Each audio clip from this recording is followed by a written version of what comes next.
सर्व पत्रकार बंधू आणि भगिनींचं या ठिकाणी मी स्वागत करतो।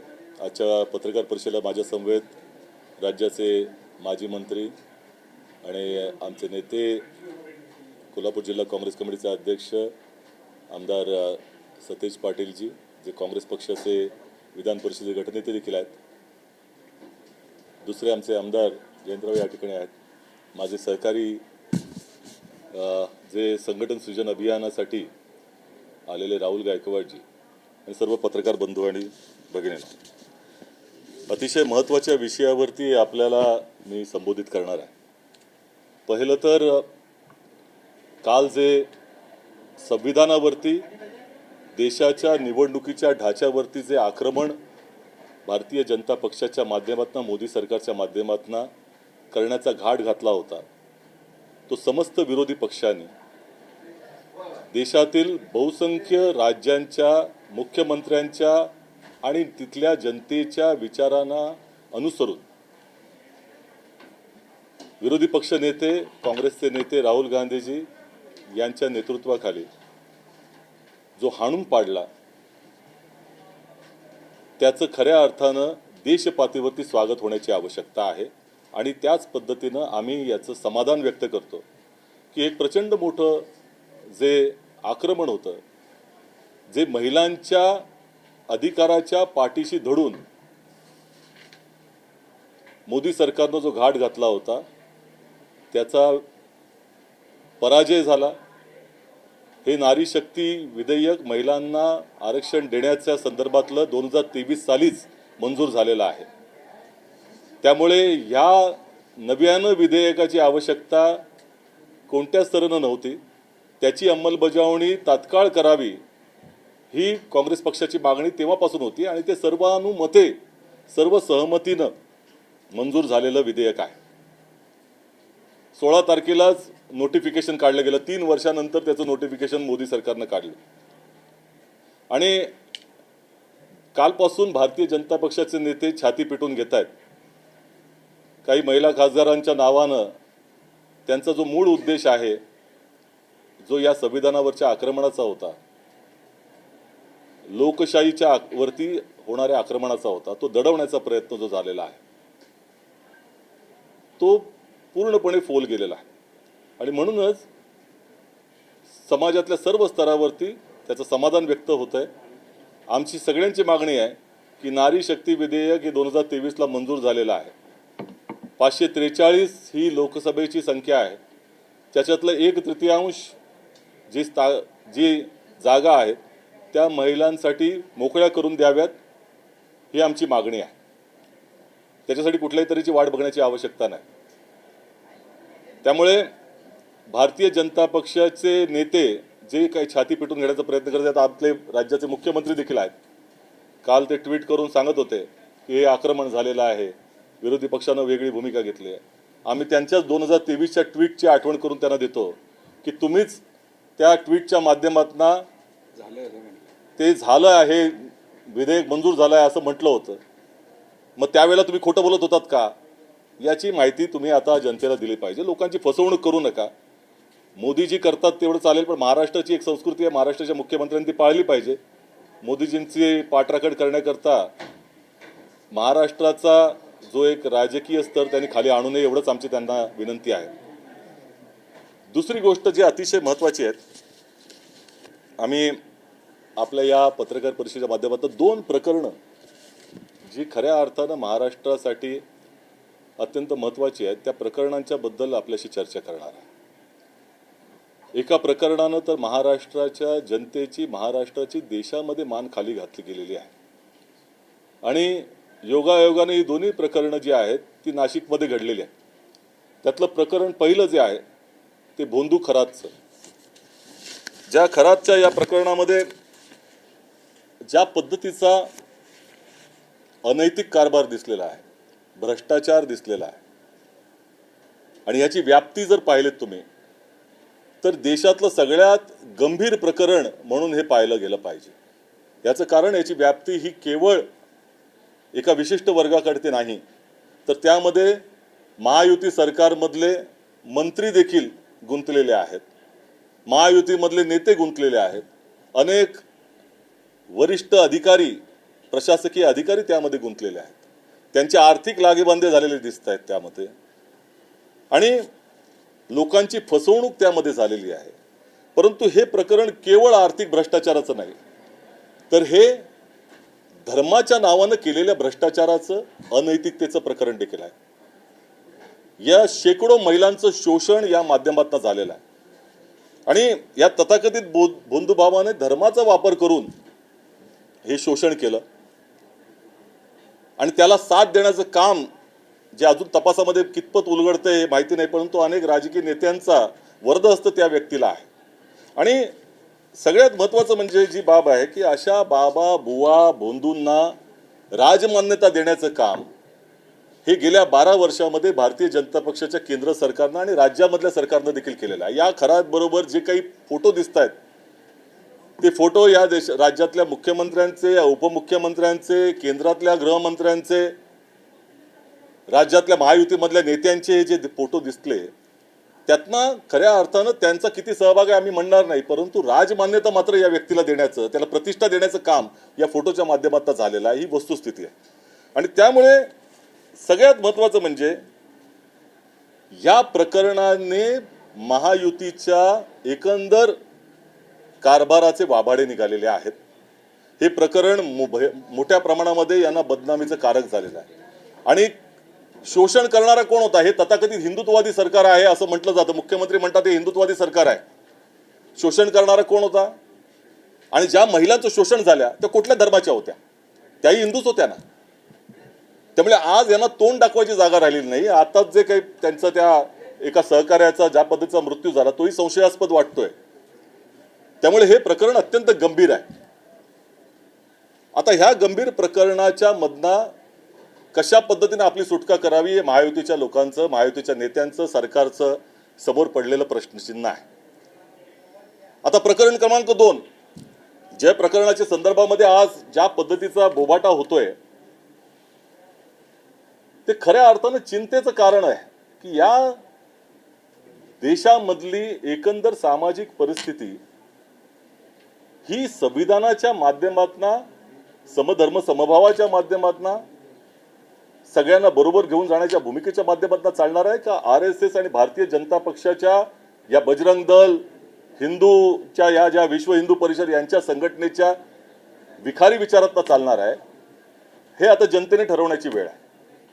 दुर्दैवानं ज्यांच्या हातामध्ये न्याय व्यवस्था आहे त्या पोलीस प्रशासनानं एकंदरच भूमिका जी घेतली पाहिजे ती उत्साहवर्धक नाही असं आमचं मत आहे. कारण आता अमरावतीमध्ये जे प्रकरण झालं त्यामध्येही एका अधिकाऱ्याने सांगितलं की बाबा यामधले जे काही अपप्रचार होते तो थांबवा, आम्हाला तपास करू द्या. त्या अधिकाऱ्याने स्वतः थेट आता समोर सांगितलेलं आहे. आणि तुम्ही हे जर पाहिलं तर हे प्रकरण काय आहे, यामध्ये जवळपास 9 जे गुन्हे दाखल करण्यात आलेले आहेत. त्यातल्या 2 प्रकरणामध्ये जो आम्ही FIR पाहिला त्याच्यामध्ये धार्मिक भावना चिथावण्याचा प्रयत्न केला, ही कलम लावलेली आहे. धार्मिक भावना दुखावण्याचा प्रयत्न झालेला आहे, धर्मांतर करण्याचा प्रयत्न झालेला आहे असंही त्यामधलं म्हटलेलं नाही, परंतु ज्या 2 प्रकरणामध्ये तशा तऱ्हेचा प्रयत्न झालेला निश्चितपणे दिसून येतोय असं जे माध्यमातून कळतंय आम्हाला.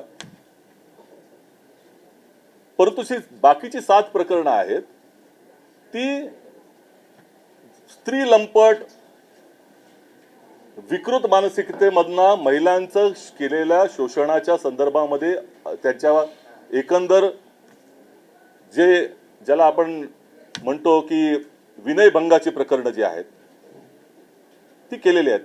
आता याच्यामधले जे आरोपी आहेत ह्याच्यासाठी जे काही दोषी आहेत त्यांच्यावरती निश्चितपणे कारवाई झाली पाहिजे. महिलांच्या वरती या महाराष्ट्रामध्ये प्रचंड मोठ्या प्रमाणामध्ये अत्याचार वाढत चाललेले, ते आम्हाला खेद आहे, आम्हाला चिंता आहे. आणि सरळ सरळ या खराब प्रकरणामध्ये तर शेकडो महिलांवरती अत्याचार झाले. आता त्यातले व्हिडिओ देखील बाहेर कशा पद्धतीने आले, तपास यंत्रणांचा दोष त्याच्यामध्ये आहे प्रचंड मोठ्या प्रमाणामध्ये. त्यातनं बदनामी झाली, कुटुंब उद्ध्वस्त झालेली आहे.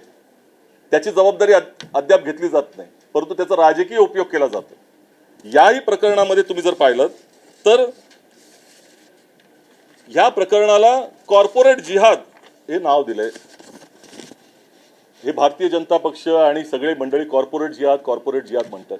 विरोधाभास असा आहे की जी कंपनीचं नाव त्याच्यामध्ये येते, ज्याच्या नावाने कॉर्पोरेट पडलं, त्याला क्लीन चिट दिली जाते.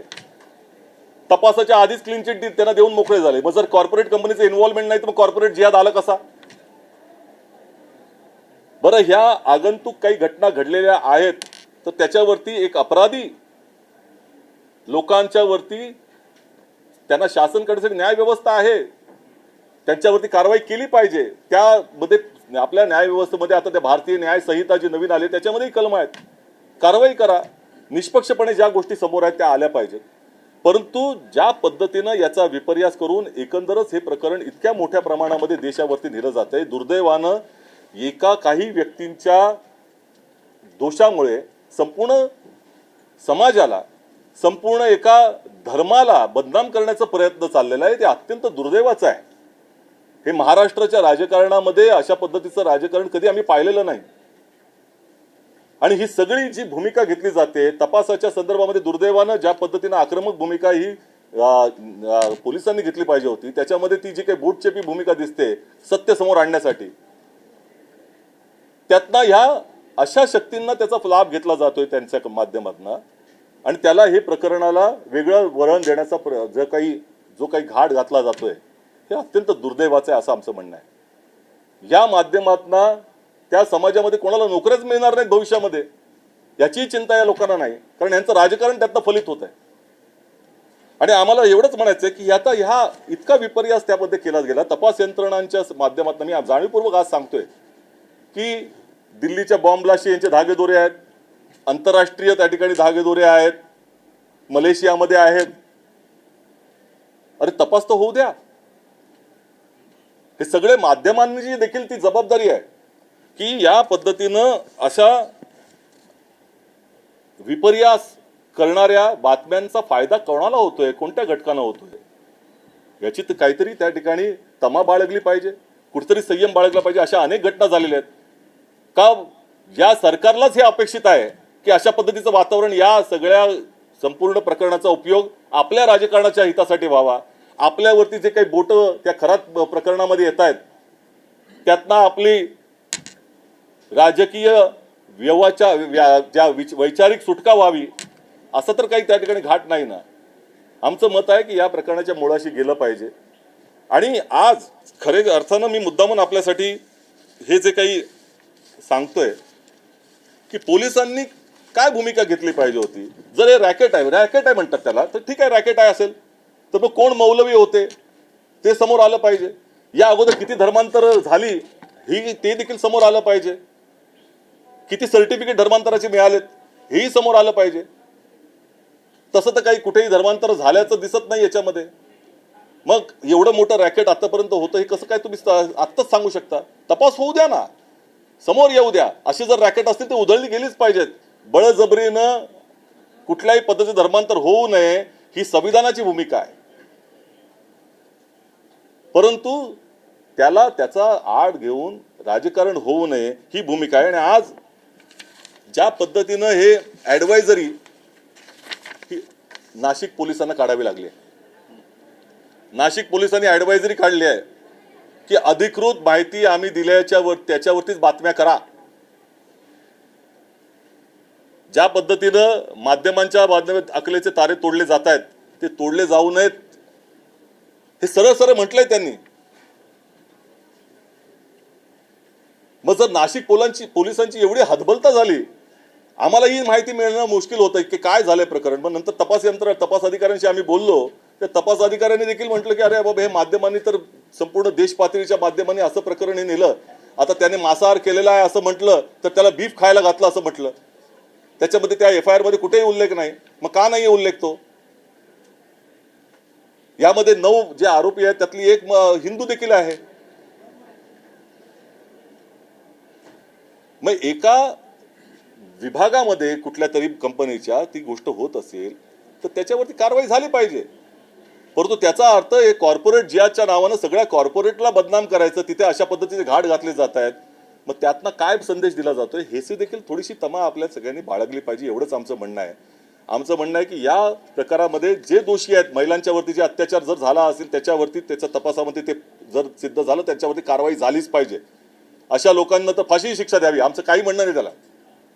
कारण हे महिलांच्या वरचे अत्याचार हे भारतीय जनता पक्षाच्या या सरकारमध्येच वाढत चाललेले आहेत आणि त्या प्रत्येक प्रकरणामध्ये कठोर भूमिका घ्यावी. परंतु नाशिक पोलीस किंवा पोलीस व्यवस्था जर स्वतः म्हणत असेल ॲडवायझरी काढून की याच्यामध्ये अतिरंजित बातम्या दिल्या जात आहेत, तर कुठेतरी थांबण्याची आवश्यकता, एवढंच आमचं त्यांचं तुम्हाला म्हणणं आहे. धन्यवाद.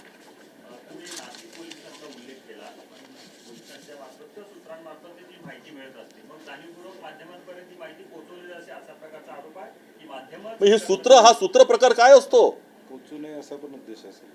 काही खरी माहिती न जावी आणि कुठली सूत्राच्या माध्यमातून जावी हे ठरवणं कोण आहे? हे सूत्र कोण आहेत?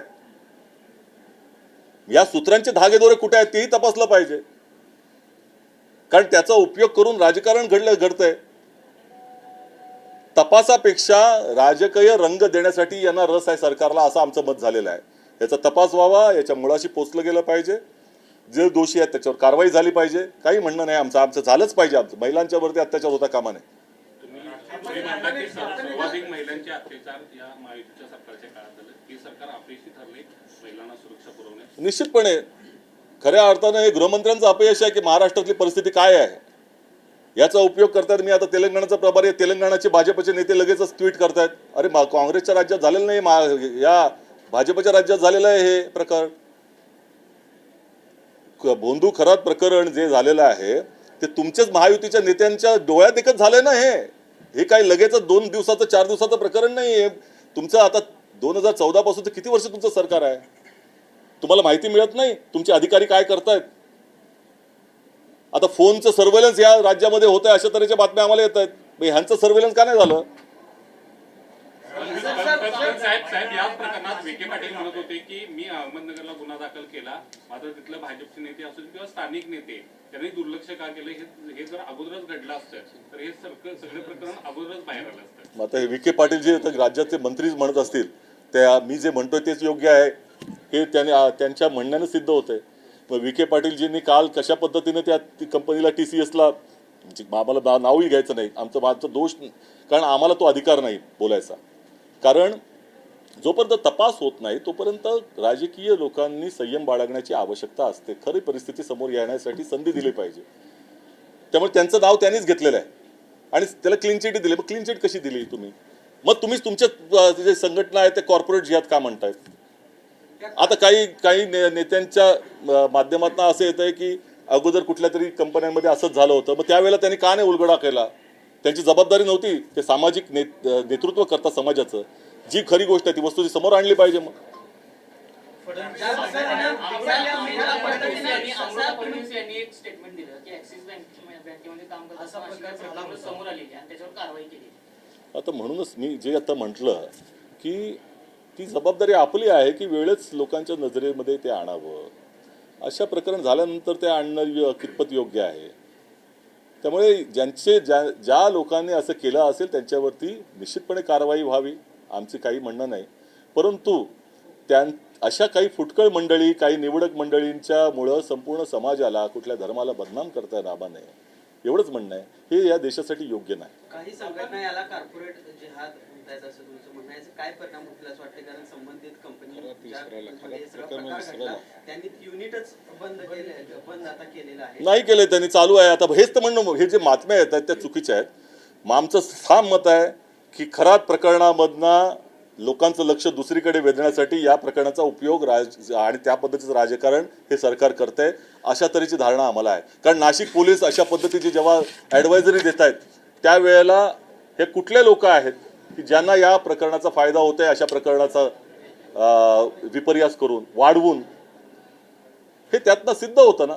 बावनकुळे विरोधकांना म्हणतात की थोडं थांबा, SIT चौकशी करते, लगेच स्टेटमेंट देऊ नका, अशा पद्धतीचा काय त्यांनी सल्ला तुम्हाला दिलेला आहे? विरोधकांना सल्ला आम्ही काही स्टेटमेंट देत नाही. हे प्रकरण तुमच्या समोर चाललेलं आहे, त्याच्यामध्ये तुमचे लागेबांधे दिसत आहेत. त्यामुळे खरात प्रकरणामध्ये आमचं ठाम मत आहे की भोंदू खरात हा महायुतीच्या नेत्यांच्या घरात. राष्ट्रीय महिला आयोगाची समिती देखील नाशिकमध्ये येते, खूप घाईगडबडीने तिथे पोहोचताना दिसते. गंभीर प्रकरण वाटते त्यांना गुन्हे आले. असं आहे की महिला आयोगाकडनं आमची अपेक्षा आहे की सर्व जिथे जिथे महिलांचे अत्याचार आहे तिथे पोचा. प्रोएक्टिव्ह काम करा, काय हरकत नाही. परंतु जिथं भाजपचा अजेंडा आहे, RSSचा अजेंडा फुलफिल करण्यासाठी वापरू नये, सगळीकडे पोचा. सगळ्या महिलांच्यावरती अत्याचार होत आहेत. खराब प्रकरणामध्ये देखील महिला आयोगाची भूमिका मोठी असली पाहिजे होती. क्लीन चिट द्यायला जाऊ नये. साहेब, आपण खरं तर यावेळी बोलताना माध्यमांवरती सुद्धा टीका केलेली आहे की माध्यमांना हाताशी धरून केलं जाते. मात्र आपण विरोधी पक्ष नेत्या सत्ताधारी जे याचा वापर करते त्यांच्यावरती तुम्ही बोलत नाही, पण माध्यमांच्यावरती तुम्ही बरोबर बोलता. त्या सत्ताधारी पक्षांना तुम्ही बोललं पाहिजे ना. आता ही संपूर्ण पत्रकार परिषद सत्ताधाऱ्यांच्या विरुद्ध आहे. आम्ही म्हणाले की आज हे नाशिक पोलिसांनी जे काही दिलेलं आहे त्यातनं विपर्यास केला जाऊ नये, आमची एवढीच भूमिका आहे. हे नाशिक पोलिसांनी दिलेलं आहे, ॲडवायझरी काढलेली आहे. त्याच्यामध्ये काही माध्यमं जे आहेत, जी राष्ट्रीय माध्यमं आहेत, त्यांच्या पद्धतीनं आमचं म्हणणं आहे की काय कुठल्या दबावाखाली करतायत का, याचाही विचार करायला पाहिजे. आम्ही सगळ्या माध्यमांना म्हणत नाही तसं. हे जे ॲडवायझरी आहे ही जर काढल्याची वेळ जर नाशिक पोलिसांना आली असेल तर ती हतबलता दिसते पोलिसांची. आणि त्याचा त्यांनाही समज येतोय की नाशिक या प्रकरणाचा दुरुपयोग केला जातोय, त्यातनं वाईट प्रभाव पडतोय, असं नाशिक पोलिसांचं मत आहे. आमचं मत नंतर आलं. SIR मधून मलिकांचं नाव मलिकांचं नाव नाही आहे त्याच्यामध्ये. 2002ची यादी आहे, त्या यादीमध्ये त्यांचं नाव नाही असं दिसून येत आहे. कसं बघता या प्रकरणात? SIRचा म्हणजे ह्या अगोदरचे देखील SIR 2002-03 साली झाले होते. त्याचा राजकीय दृष्टिकोन नव्हता. मतदार यादी ही क्लीन केली पाहिजे या माध्यमातून ती निवडणूक आयोगाची एक प्रक्रिया असते, त्यासाठी स्पेशल इंटेन्सिव्ह रिव्हिजन आपण म्हणतो. परंतु ह्या कालावधीमध्ये मतदारांना गाळण्यासाठी याचा उपयोग केला जातोय. जे विरोधी पक्षाचे मतदार आहेत त्यांनाच गाळलं जातंय. ती प्रक्रिया आदर्शवत राहिलेली नाही, हे आम्ही सातत्यानं म्हणतोय. निवडणुकाच्या अगोदर जर बंगालमध्ये इतक्या मोठ्या प्रमाणामध्ये जर मतदारांना गाळलं जात असेल तर त्यांना तो अधिकार देखील दिलेला नाही आहे की बाबा आम्हाला आमचा न्याय, आम्ही मतदार आहोत हे ठरवण्याचा किंवा ती त्या ठिकाणी सिद्ध करण्यासाठी संधी देणं, हे देखील दिलं नाही. मग हे राजकीय दृष्टिकोनातून होऊ नये ह्याच प्रकार त्या ठिकाणी जर असा मल्लिकांच्या बाबतीत झाला असेल तर किती लोकांच्या बाबतीत झाला असेल की ते अनेक वर्ष निवडणुका लढतायत.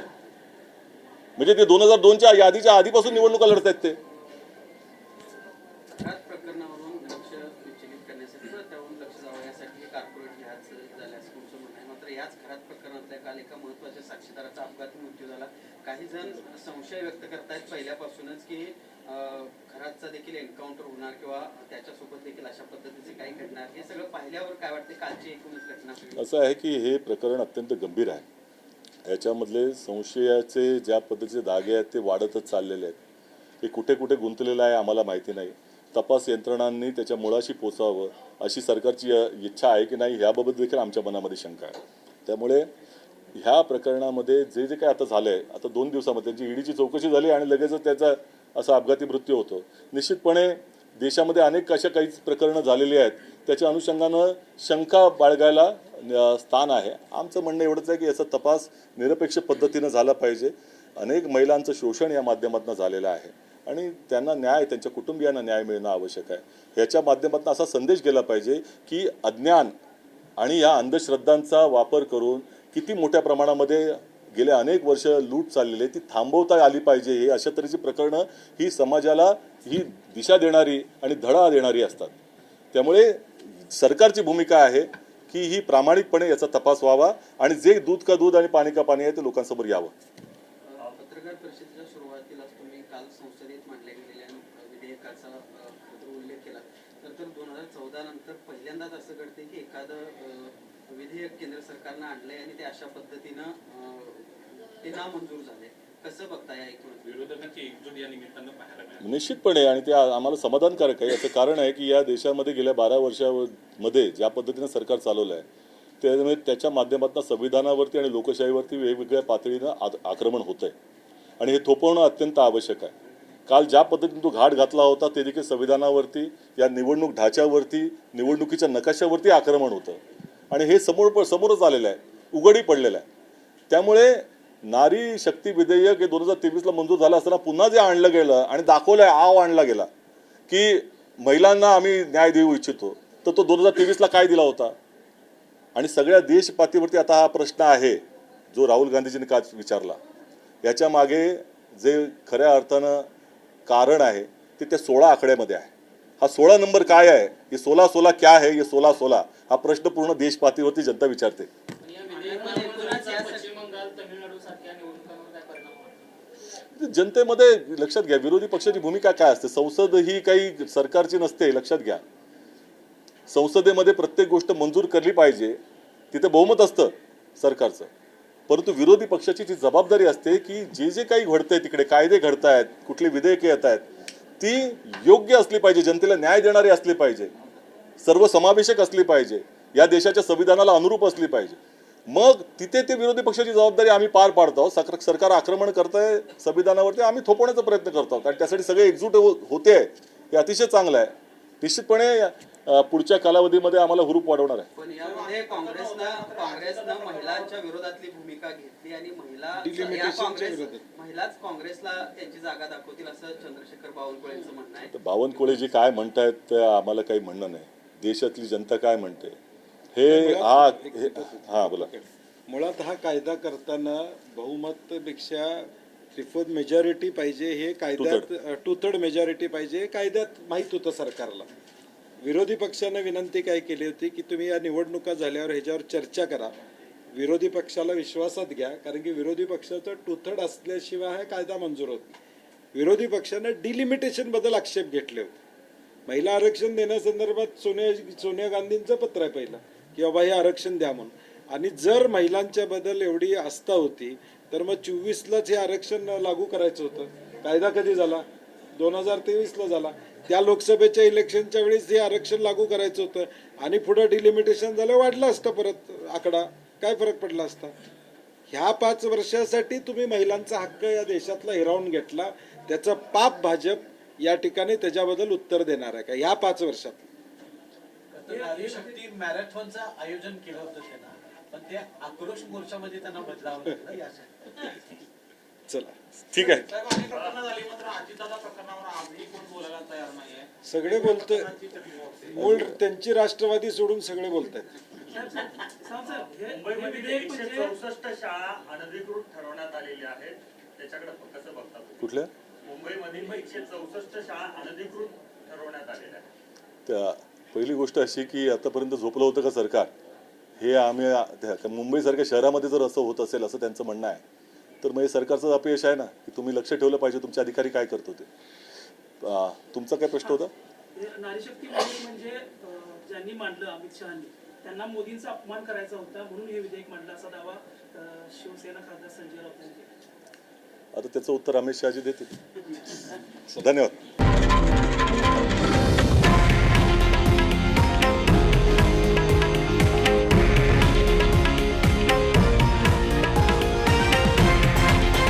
हे आहे देशातील नंबर 1 न्यूज नेटवर्क आणि आपण पाहत आहात TV9 मराठी, एकमेव.